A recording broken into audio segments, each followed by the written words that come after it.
Hello সবাই, তো চলে আসলাম তোমাদের সাথে একটা ব্লগ শেয়ার করব বলে। তো আজকে ছিল সোমবার অ্যান্ড আমাকে চলে আসতে হয়েছিল গোয়ালপাড়া। তো early in the morning 4 o'clock উঠে স্নান টান করে ওম নমঃ শিবায়কে পুজো করে আমি বেরিয়ে পড়েছিলাম অ্যারাউন্ড 5:50 ঘরের থেকে। সো যেহেতু গোয়ালপাড়া আসবো তো 6 o'clock আমাকে জালুকবাড়ি থেকে বাসে উঠতে হবে। তো দেখতেই পাচ্ছ তো সকাল সকাল রাস্তাঘাটে লোকজন, গাড়ি ঘোড়া বিশেষ নেই। তো এটা আমাদের আদাবাড়ি তিনিয়ালি শিব মন্দির। এখানে আমি ওম নমঃ শিবায়কে নম নম করে ম্যাজিকের জন্য ওয়েট করছিলাম। যেহেতু সকাল সকাল বাস পাওয়া যায় না তো ম্যাজিকেই জালুকবাড়ি অবধি আসতে হয়।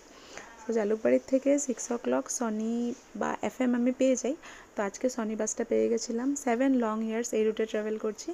সো জেনারেলি সনি বা FMই বেশিরভাগ ট্রাভেল করা হয়। তো আজকে সনিতে যাচ্ছিলাম। So this is the way to Goalpara.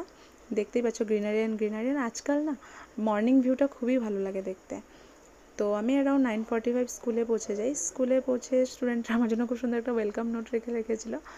And যেহেতু আমি এই কদিন স্কুলে আসিনি, তারপর 3টা ক্লাস কমপ্লিট করে আমি টিফিনটা করে, মা টিফিন বানিয়ে দিয়েছিল, টিফিন করে আমি আজকে ব্রেকেই রুমে চলে আসছিলাম because I was so tired and এত গরম ছিল কি বলবো। তারপর রুমে এসে ফ্রেশন আপ হয়ে আমি গণ্য ভাইয়াকে অল্প পুজো করে নিয়েছিলাম, যেহেতু সেদিন আমার পুজোটা হয়নি করা।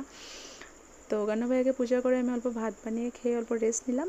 তারপর ইভিনিংয়ে উঠে ইভিনিং প্রেয়ার কমপ্লিট করে অল্প মার্কেটে গেলাম। মার্কেট থেকে এসে আমি ভয়েস ওভারটা দিচ্ছি। সো ভিডিওটা ভালো লাগলে লাইক শেয়ার সাবস্ক্রাইব করো। Thank you, thanks for watching.